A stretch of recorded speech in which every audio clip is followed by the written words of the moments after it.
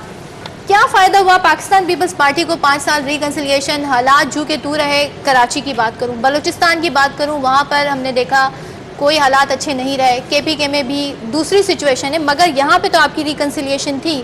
آج بھی کراچی میں لاشیں گر رہی ہیں، 5 سالوں میں بھی یہی ہوتا رہا ہے. تو فرق کیا ہوا آپ کی اس ریکنسیلیشن کی پالیسی؟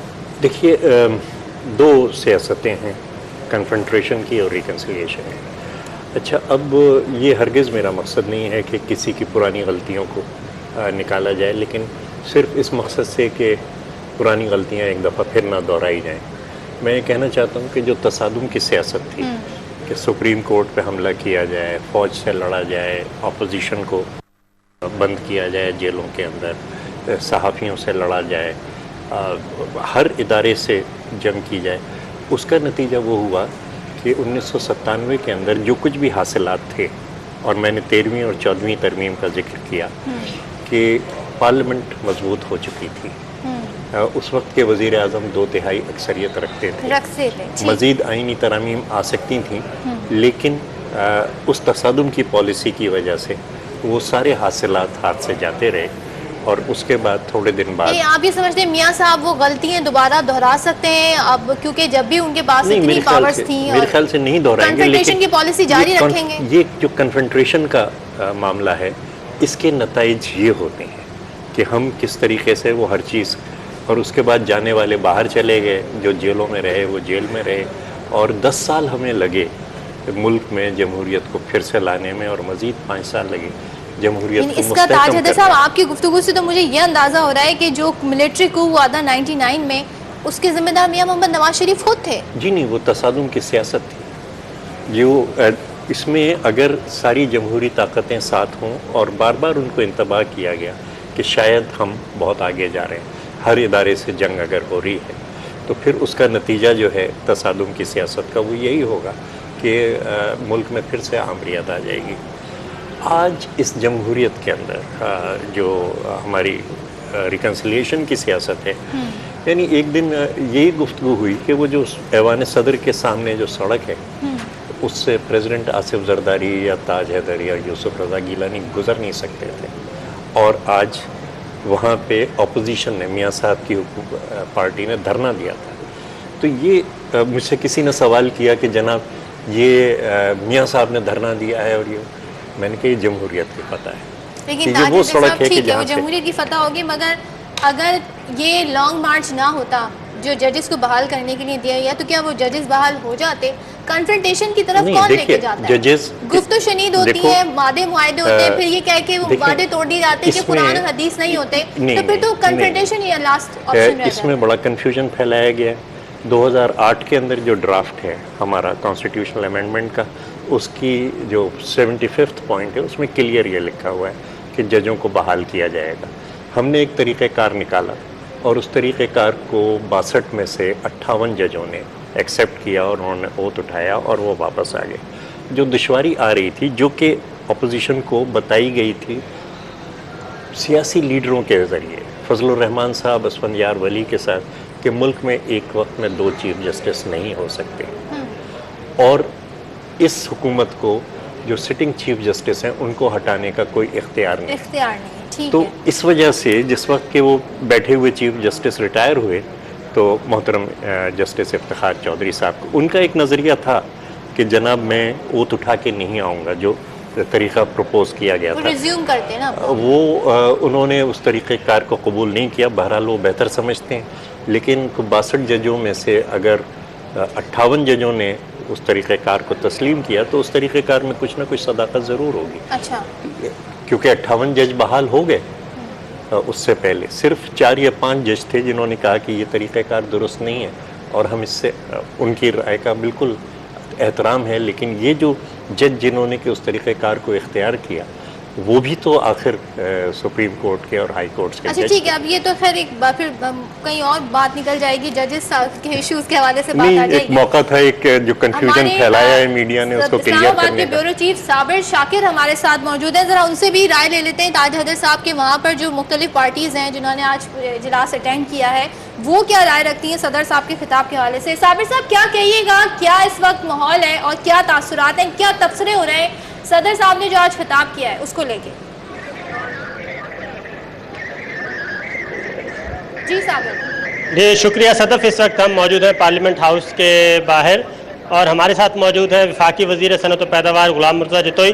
ان سے ہم معلوم کرتے ہیں کہ پریزیڈنٹ زرداری کے خطاب کو وہ کیسے دیکھتے ہیں. جتوئی صاحب، پریزیڈنٹ کے خطاب کی اگر آپ سے پوچھا جائے اچھی باتیں کیا تھیں وہ بتائیں گے؟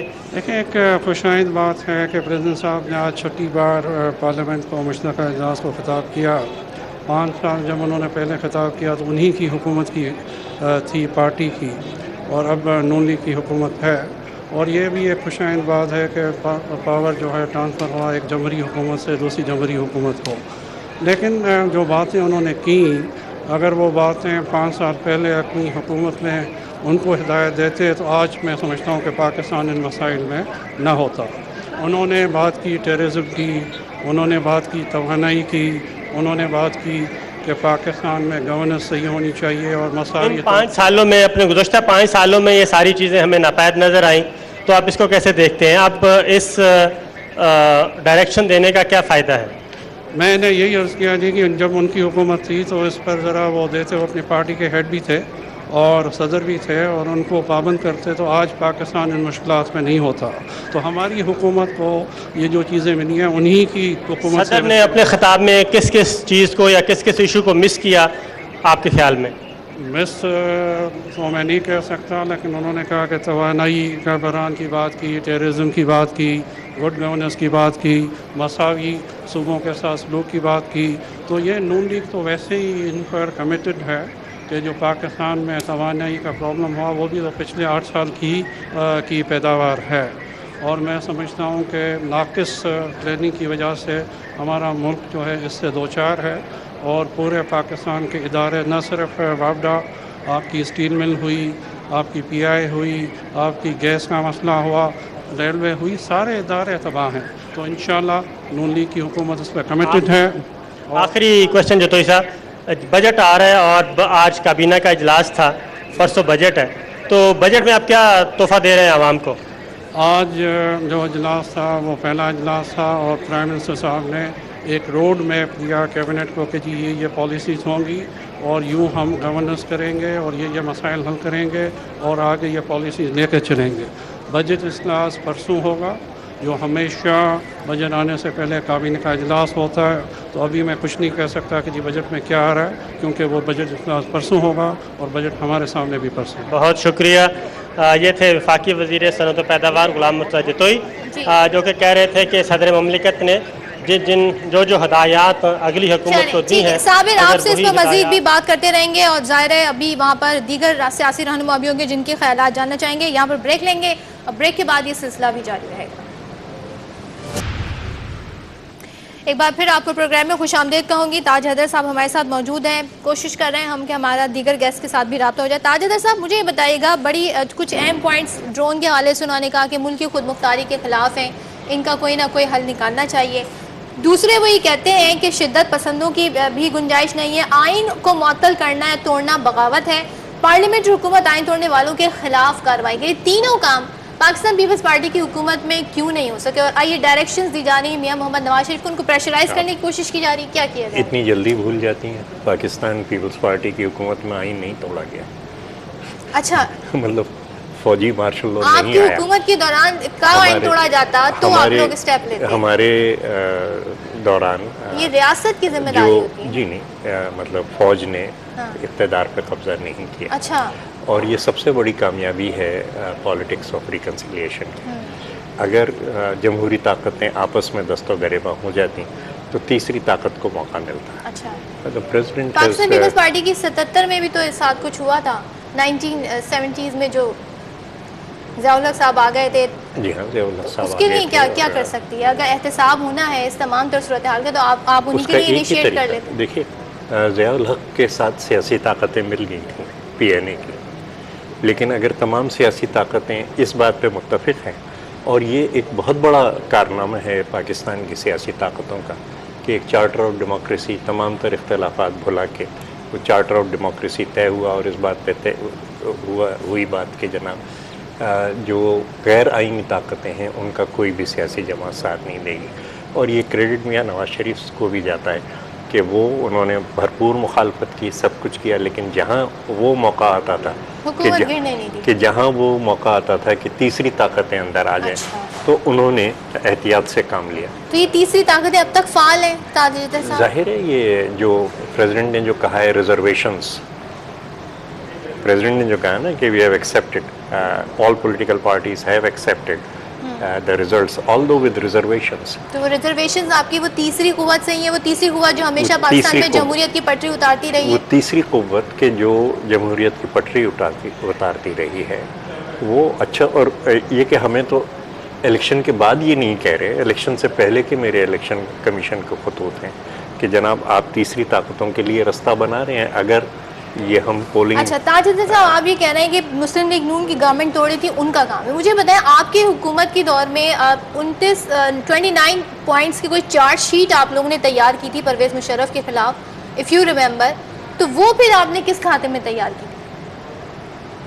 ایک چارج شیٹ بڑی تیار ہوئی تھی کہ یہ ہیں، عامر ہیں، انہوں نے توڑا ہے، ان کے خلاف کارروائی ہونی چاہیے. پاکستان پیپلز پارٹی نے پوری اس میں انوالومنٹ دکھائی تھی، پارلیمنٹ کے اندر بھی اس کو موضوع بحث بنایا گیا تھا. نہیں تو چارج شیٹ تو ہے ہاں کہ انہوں نے پارلیمنٹ توڑی، انہوں نے جو مقدمات ہیں ان پہ بی بی صاحبہ شہید کے قتل کے میں ملوث ہونے کے یا اکبر بگٹی شہید کے قتل میں ملوث ہونے کے، وہ چارجز تمام کے تمام ان کے اوپر ہیں. اور اب یہ موجودہ حکومت کا کام ہے کہ کس حد تک وہ چارجز یہ کے اندر پاکستان جاتی پیپلز پارٹی کا کام نہیں تھا، یہ صرف مسلم لیگ نون کا ہی کام ہے کہ وہ جب بھی گورنمنٹ میں آئے گی وہ آئین کے خلاف، آئین توڑنے والوں کے خلاف کارروائی کرے گی. پاکستان پیپلز پارٹی نہیں کر سکتی تھی. یہ مجھے کچھ لاجک سمجھ حکومت نہیں نہیں کرتی، عدالتیں ریاست کرتی ہے، عدالتیں کرتی ہیں. حکومت انیشیٹ کرتی ہے. کسی کو بھی سزا دینا وہ عدالت کا کام عدالت میں ہوتا ہے. کوئی تو لے کے جائے گا. اور آرٹیکل 6 کا عدالت کے معاملہ اندر آرٹیکل 6 کے تحت وہ جو ہے حکومت جو ہے کیس بنا کے اور اٹارنی جنرل جو ہے وہ اس کیس کو پیش کریں گے. اب کیا مصلحت ہوتی ہے، کس طریقے سے. اچھا آپ لوگوں نے اس لیے نہیں کیا، آپ نے جو جواب دیا تھا اس کی وجہ یہ تھی کہ آپ کی حکومت نہیں توڑی گئی تھی، اس لیے آپ لوگوں نے سوچا. نہیں ہماری حکومت نہیں توڑی گئی ابھی تو تھی. یہ جواب دیا تاجر دیکھیے صاحب. میں یہ عرض کر رہا ہوں کہ ہمیں بغیر بات کی اس سے کوئی فائدہ نہیں. بات یہ ہے کہ وہ پہلے توڑی گئی تھی، 97 کے اندر وہ کو ہوا تھا، اور 97 کے کو کے اندر سزا دینا اور یہ تمام چیزیں ہم نے تو ضیاء الحق کے خلاف کچھ نہیں کیا. تو ہم تو ظاہر ہے کہ معاملے and we made many compromises, ہم نے بہت سمجھوتے کیے. چلیں we have conducted over self with extreme humility ٹھیک ہے، because we wanted the country to go forward. چلیں لیکن یہ ایک شاید یہ تمام جی، چیزیں جو آج ہو رہی ہیں وہ نہ ہو نہ ہو سکتی ہوتی. اگر ہم اس ٹھیک ہے، طریقے یہ سے. پیغام لیکن صدر صاحب کی جانب سے میاں صاحب کو دیا گیا ہے، ایک اور طرف سے ان پر پریشر آئے کہ آئین توڑنے والوں کے خلاف کارروائی کی جائے. یقیناً ان کا اشارہ پرویز مشرف صاحب کی جانب ہے. اس وقت ہم آپ کو ایک بار پھر لیے چلیں گے ہمارے بیورو چیف صابر شاکر کی جانب. صابر آپ موجود ہیں، یقیناً آپ کے ہمراہ کوئی گیسٹ بھی موجود ہوں گے، پارلیمنٹ کے کوئی سیاسی رہنما موجود ہوں گے. کیا کہیے گا، تاثرات جاننے کی کوشش کر رہے ہیں آج صدر صاحب کے خطاب کو لے کے، کیا تبصرے کیے جا رہے ہیں؟ جی صابر. بہت شکریہ صدف. اس وقت ہمارے ساتھ موجود ہیں پاکستان مسلم لیگ نواز کے مرکزی رہنما رکن قومی اسمبلی پرویز ملک، اور ان کے ساتھ ان کی اہلیہ جو خود بھی رکن قومی اسمبلی ہیں، شائستہ پرویز ملک، دونوں ہمارے ساتھ ہوں گی. ہم ان سے پوچھتے ہیں کہ صدارتی خطاب کیسا رہا. پرویز ملک صاحب آپ نے کیسا فیل کیا؟ پچھلے جو 5 صدر کے خطاب تھے اس میں صدر کو اپوزیشن کا سامنا کرنا پڑتا تھا آپ کی طرف سے، اور آج ان کی اپنی ہی جماعت اپوزیشن میں تھی اور آپ حکمراں تھے. کیا فیل کرتے ہیں؟ دیکھیں صدر صاحب کا خطاب بڑا روایتی سا خطاب تھا اور بڑا مختصر خطاب تھا. میں ایکسپیکٹ کر رہا تھا کہ وہ جو مشکلات بھی تھی نا ان کی بھی ذکر کرتی کہ یہ مہنگائی کیسے ہوگی، کرپشن کیسے ہو گئے، ادارے کیسے خراب ہو گئے، سرکولر ڈیٹ اتنا کیسے چڑھ گیا. انہوں نے تو یہ ہیڈ ٹو بی نیوٹرل اور ساری چیزوں کا ذکر کرنا، انہوں نے اس کا ذکر نہیں کیا. جو پازیٹیو چیزیں تھیں اس کو ہم بھی سراہتے ہیں کہ یہ جو امینڈمنٹس ہوئی ہیں، جو میچورٹی آئی ہے، کہ ٹرانسفر آف پاور ہوا ہے، یہ چیزیں اچھی ہیں اس میں مگر میں اوور آل ان کو بتانا چاہیے تھا. اب انہوں نے اب ریلائی کیا ہے پاور کے لیے بھاشا ڈیم پہ. اب 4,500 میگا واٹ تو ہے، بٹ اس میں کوئی پروگریس پچھلے 2 سال میں نہیں ہوئی. کوئی سڑک نہیں بنی، کوئی ٹرانسمیشن لائن کا کوئی موبلائز نہیں ہوا ہے، کوئی ڈیٹیل ڈرائنگز نہیں ہوئی. تو یہ چیزیں جو ہیں وہ شو کرتا ہے کہ جی وہ اپنی جو ان کی عملاً جو ان کی بات تھی اس کو وہ چھپاتے رہے ہیں. آپ کیا کہیں گی شائستہ صاحبہ کہ صدر کے خطاب میں کیا کیا چیزیں مس تھیں جو ہونی چاہیے تھیں؟ دیکھیں بسم اللہ الرحمن الرحیم. پہلے تو جو میں نے فیل کیا کہ دیکھیں جب 5 سال گزر گئے تو انہوں نے سب ان پوائنٹس کو ہائی لائٹ کیا جو انہیں کرنے چاہیے تھے. جو بیڈ گورننس کی وجہ سے جو مس مینیج کیا گیا ہے ان سب کا وہ آج ذکر کر رہے ہیں. اب پچھلے 5 سالوں میں کیا کارکردگی تھی وہ آپ سب بھی جانتے ہیں، ہم نے بھی دیکھی، آپ نے بھی دیکھی. اس پہ آج بات کرنی اور آنے والی حکومت کو یہ کہنا کہ وہ ہینڈل کریں گے. انشاءاللہ آنے والی حکومت تو ہینڈل کر ہی لے گی، لیکن آپ نے 5 سال میں کیا کیا؟ یہ میرے ذہن میں تو بار بار یہ سوال آ رہا تھا کہ آپ نے کیا کیا 5 سال میں. لائٹ سا کوشچن ہے، گھر میں کس کی چلتی ہے؟ گھر میں ہوم منسٹری سٹرونگ ہوتی ہے، اور یہاں پہ پارلیمنٹ میں آپ کس کی بات مانیں گے؟ پارلیمنٹ میں ہم رول آف لا کی بات مانیں گے. آپ کا کیا خیال ہے پرویز صاحب؟ مانیں گے وہ رول آف لا کی مانیں گی، اور اچھی بات ہے. ان کو ایسے ہی کرنا چاہیے. یہ اپنی جو ان کی اپنی ایک پریکٹس تھی، ان کی ایک اپنی کنٹریبیوشن ہے پارٹی کو، یہ اس وجہ سے ان کو یہ آنر ملا ہے. تو یہ میں سمجھتا ہوں یہی ہر سیاسی کارکن کے لیے یہی ہے کہ سیاسی رویوں کو بہتر کریں. اچھا پرویز صاحب، آخری ایک چیز معذوروں کی بات کی ہے پہلی دفعہ، یہ مجھے بڑے دل کو اچھی بات لگی ہے کہ معذوریں جو آلموسٹ 10% پاپولیشن ہے ان کا کوئی ذکر نہیں کرتا، ان کو مین سٹریم میں نہیں لانا. یہ ایک اچھی بات انہوں نے کر دی ہے اور ہماری گورنمنٹ کو چاہیے اس کو لے کر آگے چلے. تو یہ بتائیں گے، یہ پریزیڈنٹ زرداری پہلے صدر ہیں جو 6 بار خطاب کو انہیں موقع ملا ہے، اس کو آپ جمہوریت کے حوالے سے کیسا دیکھتے ہیں؟ دیکھیں جی، جمہوریت کے آپ یہ دیکھیں کہ اگر یہ حالات کو ٹھیک کرنا چاہتے تو کتنی اپرچونٹی موجود تھی. آج 5 سال میں یہ پاکستان کہاں کا کہاں چلا جاتا. تو ہمیں یہ جو نقصان ہوا ہے کہ ہماری ترقی ریورس سائڈ پہ چلی گئی ہے. صابر، آپ سے مزید بھی بات ہوتی رہے گی اور کیونکہ ہم اس وقت ہمارے ساتھ اسٹوڈیوز میں گیسٹ بھی موجود ہیں، ان سے بات کریں گے. بہت سارے ایشوز ہیں جن کو لے کے خود پاکستان پیپلز پارٹی کی گورنمنٹ ہے اس کو حوالے سے بات کریں گے، کیونکہ اب سندھ میں پاکستان پیپلز پارٹی کی گورنمنٹ ہے. اسی حوالے سے یہ جاننا چاہیں گے کہ یہاں پر کیا سچویشن ہے، کیونکہ ابھی بھی خبریں آ رہی ہیں کراچی کے حوالے سے. دیکھیں آئے دن دیکھیں کہ یہاں پر لا اینڈ آرڈر کی سچویشن کافی خراب ہے. دوسرے متحدہ قومی موومنٹ بھی کافی ناراض دکھائی دیتی ہے پاکستان پیپلز پارٹی سے. خورشید شاہ صاحب اس وقت پارلیمنٹ کے باہر میڈیا سے گفتگو کر رہے ہیں، پیپلز پارٹی کے رہنما ہیں، ان کی طرف چلتے ہیں، دیکھتے ہیں وہ کیا کہہ رہے ہیں. پاسٹ کرائسس تھے، اس کو کس طریقے سے پارلیمنٹ نے ریزالو کیا. یہ بہت ہی ایک اعلیٰ قسم کی ایک بیلنسڈ اسپیچ تھی جس کا میسج اس ملک کے 18 کروڑ عوام کے پاس گیا.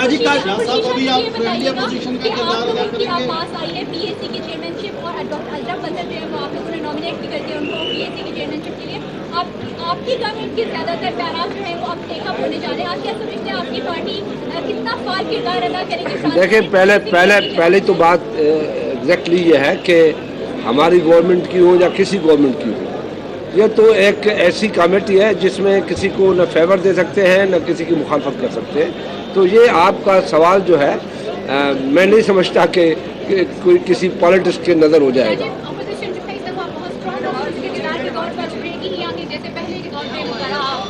آپ کیا سمجھتے ہیں کہ پہلے کی کمزور اپوزیشن تھی؟ ابھی فل انڈیپینڈنٹ گورنمنٹ ہے تو وہ بڑی اسٹرانگ گورنمنٹ ہے. ہم جو ہے کولیشن اپوزیشن ہے. شاہ جی کراچی کے حالات کیا کہیں گے؟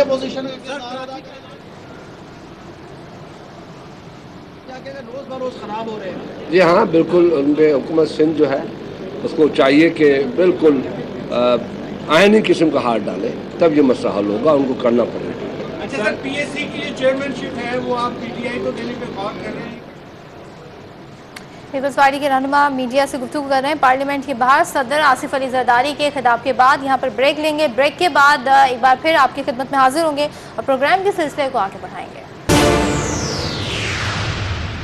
پروگرام میں ایک بار پھر خوش آمدید کہیں گے. صدر آصف علی زرداری کے خطاب کے حوالے سے ہی بات کر رہے ہیں. تاج حیدر صاحب، آپ سے میں پوچھنا چاہوں گی، میاں صاحب کو چیلنجز تو بہت سارے درپیش ہیں، ظاہر ہے معاملات ہیں بہت سارے جنہیں ہینڈل کرنا ہے. آپ لوگ کیسی اپوزیشن ثابت ہوں گے جب حکومت میں رہتے ہوئے آپ لوگ لاہور میں جا کے بلاول ہاؤس بناتے ہیں, اسے کہا جاتا ہے کہ ہم یہاں پر بیٹھیں گے اور یہاں سے سیاست کریں گے, اور جب گیلانی صاحب کو ہٹایا جاتا ہے تو اس وقت صدر صاحب خطاب کرتے ہوئے بھٹو صاحب کی برسی میں پچھلے ہی سال کہتے ہیں کہ وزیر اعظم گیلانی کو اس لیے سزا دی گئی یا ہمیں اس لیے سزا دی جا رہی کہ تخت لاہور سے جنوبی پنجاب کو ہم نے علیحدہ کرنے کی بات کی تھی. وہی کنفرنٹیشن ہم دیکھیں گے اپوزیشن کرے گی, اسی طرح کی سخت رویہ اختیار کرے گی. دیکھیے اپوزیشن کا کام ہے چیزوں کو سامنے لانا اور دوسرا ایک نقطۂ نظر دینا, اور یہ جمہوری دور کا ایک حق ہے. اور گیلانی صاحب کو صرف وزارت عظمیٰ سے ہی نہیں اٹھایا گیا, ان کے بیٹے کو اغوا کر لیا گیا ہے اور کوئی اس کا ذکر تک نہیں کرتا, کیونکہ انہوں نے یہ تخت لاہور سے الگ کرنے کی سازش نہیں کی تھی اس دفعہ, بات کی تھی اس دفعہ جی نہیں, اس دفعہ انہوں نے صرف ایک جلسہ کرنے کی چھوٹا سا کوشش کی تھی ان کے بیٹے نے, اور وہاں سے اسے اٹھا کے پاکستان پیپلز پارٹی کو جلسہ انہی حکومتوں نے نہیں کرنے دیا جو اسٹیبلشمنٹ کہلاتی ہیں. یہ آپ یہاں سے نشر کر رہے تھے بار بار کہ 3 جماعتیں ہیں جنہیں انتخابی مہم چلانے کی اجازت نہیں ہے. تو ہم تو سنتے تھے وہ انتہا پسندی کلدن جماعتیں ہیں جن کے جانے سے پیغام ہے, تو اسٹیبلشمنٹ ان کا کوئی لنک بنتا ہے کیا تاج حیدر صاحب؟ یہ پرانا لنک ہے, یہ کوئی نیا لنک نہیں مجھے نہیں معلوم, اور یہ لنک جو ہے یہ باہر تک بنتا ہے. یہ تو آپ نیا انکشاف کر رہے ہیں. نہیں, آپ یہ آخر کس نے بنائی, کس طریقے سے ہوا, اور کتنا دشوار تھا ہمارے لیے ان تمام علاقوں کو ان انتہا پسندوں سے صاف کرنا. اور آج بھی آپ نے دیکھا ہوگا کہ صدر صاحب نے بار بار اپنی تقریر میں اس ملیٹنسی کی طرف کہ یہ جو انتہا پسندی ہے, یہ جو دہشت گردی ہے, اس کی واپسی نہ ہو, کہ کسی طریقے سے یہ وہ اس علاقے میں نہ آ جائیں. جنرل کیانی کہتے ہیں کہ ہمیں پتہ ہے دشمن کون ہے اور ہمیں اس سے مقابلہ کرنا ہے, بیرونی قوت اندرونی کا. جنرل کیانی نے چیف آف آرمی اسٹاف نے بہت صحیح بات کی تھی کہ انہوں نے کہا تھا کہ دشمن ملک کے اندر ہے. حکومت کہاں تک جاتی ہے اس کے اندر اور کس طریقے سے, میرے خیال سے ایک پہلا ٹیسٹ اس وقت یہ ہے. جنرل کیانی بھی تو اسٹیبلشمنٹ سے مراد آرمی لی جاتی نا, اسی کا حصہ نہیں وہ ہے, لیکن وہ الگ بات کر رہے ہیں. جنرل صاحب کو مطلب پاکستان آرمی کو ہم نے موبلائز کیا اور اتنے بڑے بڑے علاقے, سوات ویلی اور یہ فاٹا کے پورے علاقے ان کے کنٹرول سے آزاد کیے, اور آج بہت ہی بڑا کمپلیمنٹ پے کیا انہوں نے پاکستان آرمی کو اور آرم فورسز آف پاکستان کو کہ بہت بڑی قربانیاں دے کے یہ تمام علاقے خالی کرائے گئے. ان قربانیوں کو ضائع نہیں جانا چاہیے. اچھا, آپ لوگ لیکن اگر یہ چیز ہو رہی ہے کہ وہ اتنے طاقتور ہو گئے ہیں کہ کچھ سیاسی جماعتوں کو انتخابی مہم نہیں چلانے دیتے, باقی سیاسی جماعتیں اس پہ خاموش رہتی ہیں اگر کوئی چیز نہیں کرتی, اور اگر ایک سابق وزیر اعظم کے بیٹے کو اس جرم میں کہ اس نے ایک جلسہ کیا تھا اٹھا کے لے جایا جاتا ہے اور اس پہ کوئی پیش رفت آج تک نہیں ہوئی ہے. وہ سینکڑوں کلومیٹر علی حیدر کو لے کے نکل گئے, اور دس از نون, یہ خبر تک انہوں نے بڑی غلطی کی نا, جلسہ کرنا ہی نہیں چاہیے تھا. اچھا, ہاں, کیوں جلسہ کیا؟ اچھا, جب انہوں نے منع کر دیا تھا, یہ اسٹیبلشمنٹ نے کام کیا, انہوں نے اگر منع کر دیا تھا انتہا پسندوں نے کہ آپ جلسہ نہیں کریں گے, تو وہ جلسہ کیوں کیا؟ اچھا, اور اس کو ساری سپورٹ حاصل ہے ہماری اسٹیبلشمنٹ کی. دیکھیے, اچھا مجھے یہ بتا دیں, میں آپ کو ایک بات اور بتاؤں کہ جو ضیاء کی باقیات ہیں وہ اسٹیبلشمنٹ میں ابھی تک بیٹھی ہوئی ہیں. ٹھیک ہے, تو 2 رائے پائی جاتی ہیں ہر ایشو کے اوپر ہماری اسٹیبلشمنٹ کے اندر بھی. ایسے بھی لوگ ہیں کہ جو اس کو تبدیل کرنا چاہتے ہیں. مطلب وہ اسٹیبلشمنٹ سندھ میں کام نہیں کرتی, وہاں تو آپ آ جاتے ہیں, وہاں تو آپ ہر طرح سے بڑے علاقوں سے آتے تھے. کر نہیں سکی, لیکن یہ کہ جلسہ ان 3 جماعتوں کو کوئی نہیں کرنے دیا گیا. نہیں, مجھے یہ لنک سمجھ نہیں آیا کہ ریسٹ آف دا کنٹری میں تو آپ لوگوں کو روک لیا, سندھ میں نہیں روک سکے, بڑے پاورفل ہیں آپ سندھ میں, تو پھر اس کا مطلب بڑی اچھی حکومت ہونے جا رہی ہے. عوام پر جی کیوں نہیں. متحدہ قومی موومنٹ کے قائد کہتے ہیں کہ دیہی علاقوں کی ریپرزنٹیشن ہو رہی ہے, جو سیٹیں جیت کر آئے ہیں, جو سندھ کی بھرپور نمائندگی نہیں ہو رہی. یہ ایک لسانی طور پہ ایک تفرقہ ڈالنے کی کوشش ہے. جی, سندھ کے شہری علاقوں میں کس طریقے سے ہوا, آپ بھی شہری علاقوں میں رہتی ہیں. میں تو صرف اتنا کہنا چاہتا ہوں کہ جو پٹیشنز اس وقت ٹرائبونلز کے سامنے ہیں, جو شکایات کی گئی ہیں,